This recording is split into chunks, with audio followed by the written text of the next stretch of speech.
우리 함께 하이델베르그 교리문답 함께 문과 답을 읽어보도록 하겠습니다. 제가 문을 읽어드리면 함께 답을 읽어주시면 되겠습니다.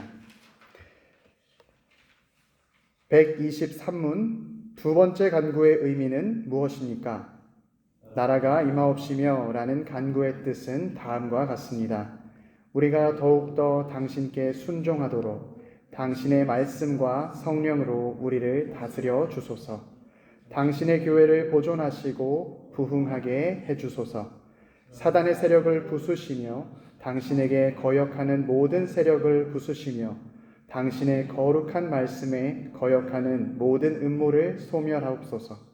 당신의 나라가 온전히 도래하여서 당신이 만유의 주가 되실 때까지 그렇게 해 주옵소서. 오늘 우리에게 주신 하나님의 말씀 같이 읽도록 하겠습니다. 오늘 하나님께서 우리에게 주신 말씀은 신약성경 마태복음 6장 33절 한 절 말씀입니다. 마태복음 6장 33절 말씀, 나누어드린 순서지 밑쪽에 말씀을 적어 두었습니다. 다 찾으신 줄 알고 하나님의 말씀 한 목소리로 봉독토록 합니다. 그런즉 너희는 먼저 그의 나라와 그의 의를 구하라. 그리하면 이 모든 것을 너희에게 더하시리라. 아멘. 저는 오늘 본문 말씀을 통해서 나라가 임하시오며 라는 제목으로 하나님의 말씀을 전하도록 하겠습니다. 우리가 함께 계속해서 주의 기도로 말씀을 나누고 기도할 때에 은혜가 있습니다. 저는 이 말씀을 준비하고 오늘 시간을 준비하면서 한 주간 잠에 들기 전에 주의 기도로 잠자리에 들기 전에 기도하고 잠을 자곤 했습니다. 그러다 보니까 어제 문득 제가 어렸을 적 그 시간이 떠올랐습니다. 어렸을 적에 주기도문을 암송하면서 잤던 기간이 있었는데, 물론 지금은 많이 달라졌겠지만 제가 주일학교 시절에는 정 기도할 것이 없으면 주기도문이라도 외우고 기도하라라는 가르침도 있었고, 또 몸이 너무 아팠을 때에는 주기도문을 100번 암송하면 그 아픈 것이 낫는다, 이런 가르침도 있었습니다. 주님이 가르쳐 주신 기도를 자주 기도하고 또 암송하는 데에는 큰 유익이 있지만 주기도문을 계속해서 숫자적으로 몇 번 암송했는가를 생각하는 것은 마치 우리가 주기도문에서 가운데 기도를 빼고 주문처럼 사용하는 것은 아닌가 생각이 들었습니다. 주기도문은 그러나 주문이 아니지요. 주기도문은 기도입니다. 하나님의, 우리의 아버지 되신 하나님께 나의 가장 깊은 마음속에 있는 기도를 드리는 우리의 기도의 내용입니다. 우리는 특별히 주님께서 가르쳐 주신 이 기도를 통해서 우리의 진실된 마음으로 한마디의 기도를 올려드릴 수 있습니다. 그래서 특별히 이번 한 주는 잠자리에 들기 전에 이 주의 기도로 한마디씩 기도하면서 잠을 청하시기 바랍니다. 조용히 묵상하는 가운데에 너무 빨리 암송하듯 하지 마시고 잠시 천천히 음미하면서 하늘에 계신 우리 아버지 하고 10초간 또 기도하시고, 또 주님을 부르면서 기도하시고, 이름이 거룩히 여김을 받으시옵소서 또 기도하시고, 이렇게 주기도문을 끝까지 이용해서 기도하셨을 때, 남은 6주간 이 기도를 반복했을 때 주의 기도에서 우리에게 허락하시는 주님의 능력과 기쁨과 은혜가 우리에게 충만할 줄 믿습니다. 제가 이렇게 한 주간 먼저 기도하면서 하나님께서 나에게 주신 은혜, 그리고 내가 이 기도를 통해서 가장 큰 은혜를 받은 구절이 무엇인가 라고 생각해 봤을 때 바로 오늘 우리 나라가 임하시오며 라는 구절이었습니다. 주여 당신의 나라가 임하시옵소서 이렇게 기도할 때에 저희 마음 가운데 강력한 소망과 정말로 기쁜 희락과 평강이 임했기 때문입니다. 오늘 주님께서 가르쳐 주신 기도, 나라가 임하시오며 이 말씀을 함께 보고 나눌 때에 제가 받았던 은혜가 우리 이 자리에 모여서 예배하고 함께 기도하는 모든 성도들에게 동일한 은혜로 임하기를 소원합니다. 먼저 나라가 임하시옵소서라는 간구에서 나라는 하나님의 나라를 뜻합니다. 우리가 흔히 하나님의 나라라고 했을 때 머릿속에 생각나는 이미지들이 있을 것입니다.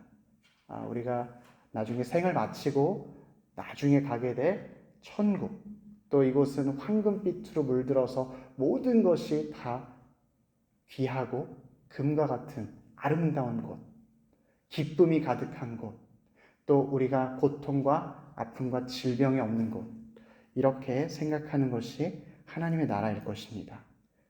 그렇다면 주의 나라가 임하시옵소서라고 기도하는 것은 우리가 이 땅이 너무 힘들기 때문에 주여 내가 빨리 주님께 가길 원합니다, 이런 간구가 되는 것일까요? 물론 우리가 우리의 생을 마치고 가게 되는 곳, 그것도 실제적인 주님의 나라이지만 하나님 나라, 주님의 나라에는 이런 종말론적인 의미 외에도 현재적인 하나님의 나라의 의미가 있습니다. 바로 이 땅에서 누리는 하나님 나라입니다.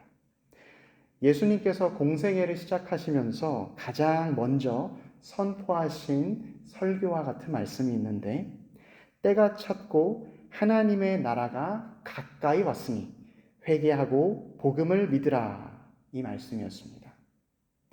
그런데 하나님의 나라가 가까이 왔다, 이 말이 조금 어색하게 들리지는 않으신가요? 예수님께서는 우리가 하나님 나라로 들어간다, 혹은 하나님 나라가 이곳에 있다라고 말씀하신 게 아니라 하나님의 나라가 왔다라고 말씀하십니다. 즉 예수 그리스도의 말씀에 비추어 봤을 때 하나님의 나라는 이미 우리 곁에서 시작된 것이고, 또 그 나라가 계속해서 이루어지고 있다라는 것을 말씀하는 것입니다. 즉 하나님의 나라는 이미 임한 나라요, 그러나 아직 완성되지는 않은 나라인 것입니다. 나라가 구성되기 위해서는 여러 가지 필요한 것이 있지요. 땅이 먼저 있어야 되고요. 그 땅에서 살아갈 백성, 사람들이 있어야 하고요. 그 땅과 사람들을 다스릴 권리나 권한이 있어야 합니다. 이것을 흔히 우리는 나라의 3요소, 영토, 백성, 주권, 이렇게 이야기를 합니다. 이런 관점에서 예수님의 이 선포의 말씀을 생각해 보았을 때 하나님의 나라가 왔다라는 말씀은 실은 이 땅에, 그리고 이 땅에 살고 있는 백성에게 새로운 왕이 오셨다, 새로운 주권자가 오셨다라는 말과 동일할 것입니다. 실제로 우리가 성경을 쭉 읽다 보면 이 성경의 역사가 하나님께서 다스리시는 하나님의 구원자, 혹은 하나님의 그 다스림을 대신하는 대언자를 보내셨음을 알 수가 있습니다. 애굽에 종살이하던 이스라엘에게 하나님은 모세를 보내셨고, 또 수많은 죄악 때문에 여러 열강들에게 순환을 당했던 시간에 하나님은 사사들을 일으켜 세우셨고, 그리고 오늘 마침내 왕을 세워주셔서 이스라엘을 왕국으로 만드셨죠. 그런데 이스라엘 백성들은 계속해서 하나님의 말씀을 거절하고 불순종함으로 이 이스라엘 왕국이 무너지고 멸망해 버렸습니다. 하지만 하나님께서는 그들의 반복적인 실패에도 불구하고 여전히 사랑하심으로 이번에는 영원히 망하지 않을 하나님의 나라를 세워주시는데, 바로 그 왕으로 우리 주 예수 그리스도를 보내신 것입니다. 그래서 정리하면 하나님의 나라는 두 가지의 뜻을 가지고 있습니다.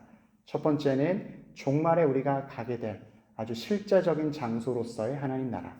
또 두 번째는 우리가 이 땅에서 경험하게 될 하나님의 다스림 가운데 있을 하나님의 나라입니다. 그래서 우리가 당신의 나라가 임하시옵소서라고 간구하는 것은 이 땅에 하나님의 나라가 종말에 임할 것을 내가 기다립니다, 주여 속히 오소서, 이렇게 간구하는 것과, 또 이 땅을 살아가면서 주여 내가 주의 다스림을 원합니다, 나를 다스려 주시고 나를 통치하여 주소서, 이 간구 두 가지를 의미하는 것입니다. 먼저 주여 속히 오소서라는 간구를 기도할 때에 우리는 마음 가운데 엄청난 소망을 가질 수 있게 됩니다. 우리가 알다시피 예수님께서 십자가에 달리시고 부활하시고 또 하늘에 올라가셨죠. 하늘에 올라가실 때에 예수님께서는 내가 이 땅에 다시 오겠다라고 말씀하셨습니다. 주님께서 이 땅에 다시 오실 때 주님의 심판이 이루어지는데 그 심판 가운데 모든 만물이 그리고 전 인류가 주님 앞에 서게 될 것입니다. 믿음이 없는 자에게는 이 심판의 시간이 너무나도 두렵고 떨리는 시간이지만 믿는 자에게는 다릅니다. 왜냐하면 주님이 오셨을 때 모든 것이 회복될 것이기 때문입니다. 사단과 그 졸개들 그리고 하나님을 믿지 않는 믿음 없는 자들은 영벌에 처해져서 지옥에 떨어지지만 믿는 사람들, 신자는 하나님의 영생을 받고 하나님 나라로 들어가게 되기 때문입니다.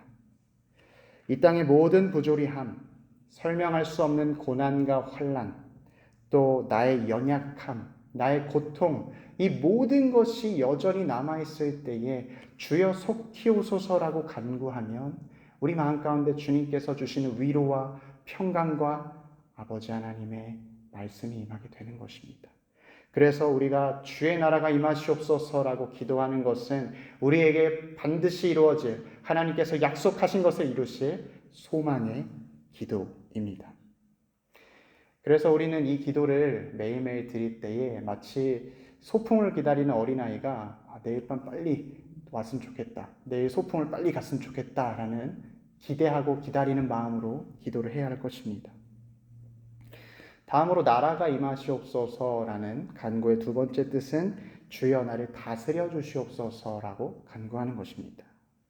주님께서는 우리가 종국에 있을 하나님 나라에 들어가기를 소망하시지만 동시에 이 땅에서도 하나님의 다스림을 받기 원하시고 하나님과 동행하며 살길 원하십니다. 당시 유대인들은 하나님의 나라라고 했을 때 예수 그리스도께서 혹은 오실 메시아가 그 나라를 세우고 로마의 압제에서부터 자신들을 해방해주는 그런 나라라고 생각했습니다. 그러나 오늘 이 말씀에서 이야기하는 하나님의 나라는 지도의 어떤 미국이나 한국처럼 우리가 손가락으로 가리킬 수 있는 물리적인 나라가 아니라 바로 영적인 나라인 것입니다. 바리새인들이 예수님께 하나님의 나라는 언제 임합니까? 라고 물었을 때 예수님은 이렇게 답변하셨습니다. 예수께서 대답하여 이르시되 하나님의 나라는 볼 수 있게 임하는 것이 아니요 또 여기 있다 저기 있다고도 못하리니 하나님의 나라는 너희 안에 있느니라 말씀하셨습니다. 그렇습니다. 오늘 우리가 함께 보고 있는 이 하나님의 나라는 주님께서 계시는 곳, 주님께서 다스리시는 곳, 바로 우리 마음에서 시작되는 것입니다. 그래서 우리가 나라가 임하옵시며 기도할 때에 주여 이 땅을 다스려 주시고 나의 인격을 다스려 주시고 이 모든 세계, 이 모든 상황의 시간들을 다스려 주옵소서 기도하는 것입니다. 다시 말하면 우리가 주님의 다스림을 구하고 통치하심을 바라는 것입니다. 그렇다면 하늘에 계신 아버지께 나라가 임하시오며 라고 간구하는 사람은 어떻게 살아가야겠습니까? 첫 번째는 우리 하나님의 다스림에 자발적인 순종으로 응답하며 살아갑니다. 우리가 하나님의 다스림을 구하는 기도를 한다 그래서 마치 하나님께서 어떤 곳을 다스리지 못하는 것처럼 혹은 하나님께서 어떤 다스림이 부족한 것처럼 오해해서는 안 될 것입니다. 우리가 하나님께 나를 다스려 주옵소서라고 기도하는 것은 우리의 간절한 마음을 주님께 올려드리는 것이죠. 이 세상의 어떠한 곳도 하나님의 주권 아래 벗어나는 곳이 없습니다. 심지어 지옥까지도 하나님 주권 아래 있는 것입니다. 하나님을 믿지 않는 사람들도 실은 다 하나님의 권세와 하나님의 주권 아래에 있는 것입니다. 그러나 그들이 하나님의 백성이라고 불림받진 않습니다.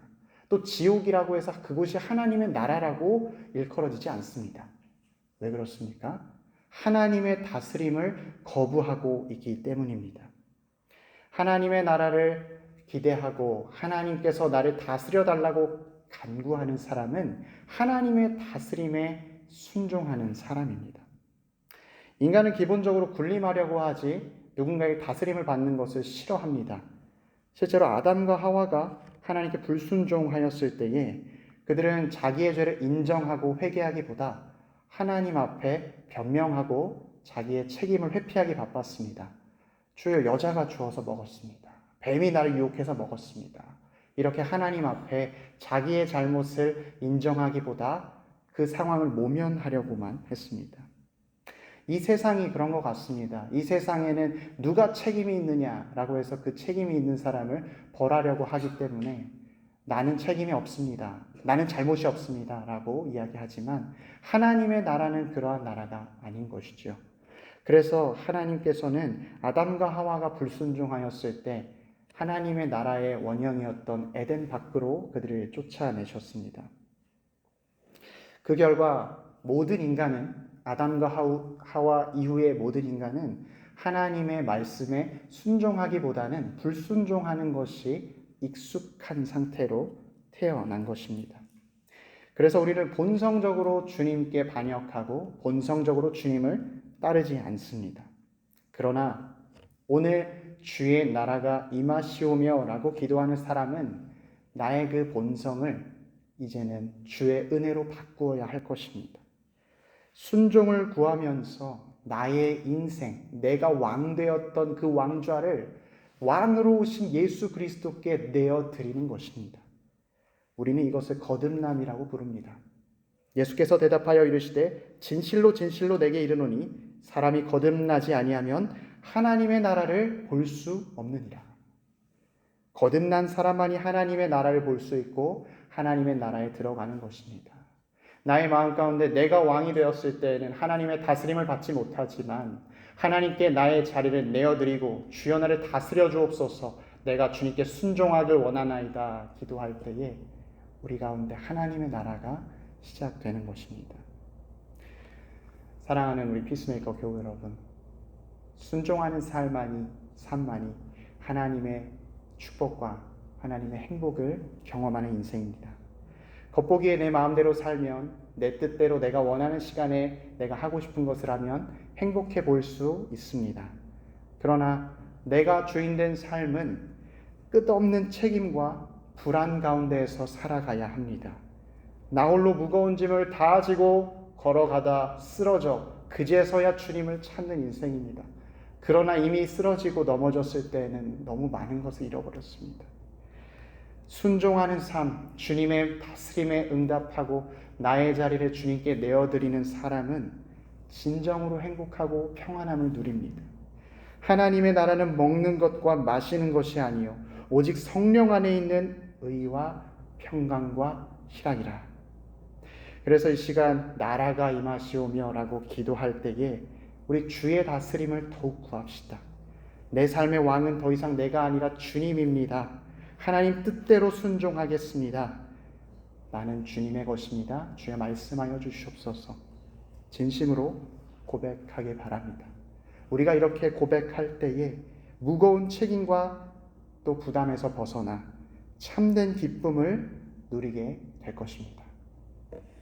둘째로 나라가 임하시오며 간구하는 사람은 범사에 감사하는 사람입니다. 인간이 본성적으로 불순종하는 존재였다면 하나님께서는 본질적으로 사랑하시는 분입니다. 주님은 아담이 범죄했을 때 아담을 내버려 두시거나 그냥 버려두지 않으셨습니다. 포기하지 않으셨습니다. 아담아 내가 어디 있느냐 찾으시고 부르셨습니다. 또 하나님은 아담의 후예들을 찾아오시고 그들의 삶 가운데 들어가셔서 그들을 만나 주셨습니다. 아브라함을 부르셨고 다윗을 부르셨고 마지막에 우리 주 예수 그리스도가 직접 오셔서 우리를 만나 주셨습니다. 성경의 역사는 사실 죄인을 하나님 나라로 부르는 하나님의 열심의 역사인 것입니다.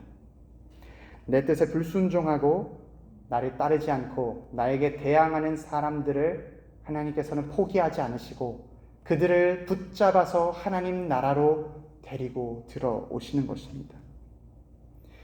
우리가 사실 이 자리 금요 예배에 나오게 된 것도 실은 하나님의 부르심이 있었습니다. 나는 내가 나오고 싶어서 나왔다라고 생각할 수 있지만 우리가 진정 정직하게 생각한다면 시간 나올 수 있는 것도 주님의 부르심이었습니다. 하나님께서는 우리가 당신께 나아올 수 있도록 때로는 고난을 주십니다. 때로는 어려움을 사용하십니다. 또 때로는 우리에게 슬픔을 주십니다. 하나님께서 축복을 통해서 우리를 부르신다면 얼마나 좋을까요? 하지만 하나님께서 우리에게 축복을 주셨을 때 우리는 그 축복을 받아서 주님의 나라로 들어가는 것이 아니라 여전히 내가 왕이 되어서 나의 나라에 갇혀 그 축복을 사용하기에 바쁘기 때문에 우리 주님은 때로는 아픔과 슬픔, 고통으로 우리를 부르시는 것입니다. 하나님께서 이렇게 우리를 불러주셨을 때 우리는 어떻게 할 수 있겠습니까? 우리가 할 수 있는 것은 주님께 감사함으로 나아가는 것입니다. 내가 지금 비록 납득할 수 없을지라도, 이해할 수 없을지라도 하나님의 다스림을 믿기 때문에 감사할 수 있습니다. 때로는 도저히 감사할 수 없는, 너무나도 지치고 낙심되는 순간이 있습니다. 지금 순간에 너무 벗어나고 싶다, 너무 답답할 때가 있지요. 그러나 그때 이 사실을 기억하십시오. 이 상황도, 이 모든 것도 주님 손 안에 있다. 내가 보는 것보다 하나님께서는 더 많은 것을 보고 계시고 나에게 필요한 것으로 주고 다스리고 계신다. 또 주님께 기도하십시오. 이것이 내게 왜 필요한지 나는 모르지만 이 또한 주님께서 주셨으니 지나가게 하시리라. 나는 어찌할 수 없지만 주여 내 삶에 당신이 임하여 주셔서 나를 다스려 주시옵소서. 이렇게 기도할 때에 우리 하나님께서는 우리에게 약속해 주셨습니다. 하나님께서 지은 모든 것이 선함에 감사함으로 받으면 버릴 것이 없나니. 지금의 아픔과 고난, 환난과 가난과 고통, 이 모든 것이 주님께로 말미암아 나왔으니 주님께 감사하자. 선하신 주님의 다스림을 신뢰하자. 우린 이렇게 반응할 수 있는 것입니다. 주님께 드리는 감사는 힘들지만 긍정적인 생각으로 그 힘듦을 이겨내는 어떠한 처세술이 아닙니다.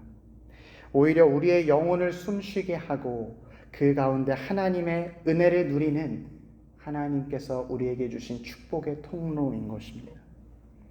기도를 계속하고 기도에 감사함으로 깨어있으라. 우리가 이 말씀대로 감사함으로 살아갈 때 우리 마음 가운데 주의 다스림이 임하고 우리 마음 가운데 주의 평강이 임할 줄 믿습니다. 그리스도의 평강이 너희 마음을 주장하게 하라. 너희는 평강을 위하여 또한 감사하는 자가 되라. 이처럼 예수님은 제자들에게 나라가 임하시오며 라는 간구를 드릴 때, 그것을 가르쳐 주실 때 주님께서는 우리가 감사함으로 살길 원하신 것입니다. 마지막으로 나라가 임하시오며 간구하는 사람은 복음을 전하며 살아갑니다. 주님이 오심으로 우리 마음 가운데 이미 하나님의 나라가 임했지요. 또 동시에 우리는 우리가 장차 들어갈 하나님의 나라를 기다리고 소망하고 있습니다. 그 사이에 주님은 우리를 교회로 부르셨습니다. 교회의 우선되는 제1의 목적이 무엇입니까? 바로 주님께 예배드리고 주의 말씀을 땅끝까지 전하며 선교하는 것입니다. 교회의 각 지체된 우리는 왕 되신 주님의 부르심에 순종하고 감사를 드리는 것 외에도 왕 되신 주님을 전해야 합니다. 왜냐하면 주님께서 모든 민족에게 주의 왕 되심이 증언되었을 때 세상의 끝이 오리라 말씀하셨기 때문입니다. 나만 하나님께 순종하면 되지, 우리 가족만 감사하고 우리 교회 사람들만 행복하면 되지, 괜찮지라고 생각하는 사람은 진정으로 주의 다스림을 받는다고 할 수 없습니다. 주님께서는 권면하셨습니다. 그가 나타나실 것과 그의 나라를 두고 엄히 명하노니 너는 말씀을 전파하라. 때를 얻든지 못 얻든지 항상 힘쓰라. 우리가 주의 말씀, 복음을 전해야 하는 이유는 하나님의 나라를 소망하기 때문입니다. 이런 점에서 우리가 이렇게 교회로 모여서 주의 나라가 임하시오며 라고 간구하며 기도할 때 우리의 삶이 복음을 전하는 삶, 주의 다스림을 증거하는 삶 다 되기를 축복합니다. 이제 말씀을 마치려고 합니다. 사랑하는 우리 피스메이커 교우 여러분, 나는 하나님의 나라를 얼마나 소망하고 계십니까? 마음의 소원만큼 주여 당신의 나라가 임하시옵소서 기도하시길 바랍니다. 또 이 기도를 통해 우리 마음 가운데 주님께서 찾아와 주시고 다스려 주셔서 순종하는 삶 살길 바랍니다. 또 주의 다스림을 신뢰함으로 가장 선한 것을 주실 주님께 감사하며 살아가길 축원합니다. 또한 주의 복음을 전하며 하나님의 나라를 소망하고 마지막 종말의 이 땅에 들어갈 그 나라를 통해 소망 가운데 살아가는 우리 모두가 되길 축원합니다.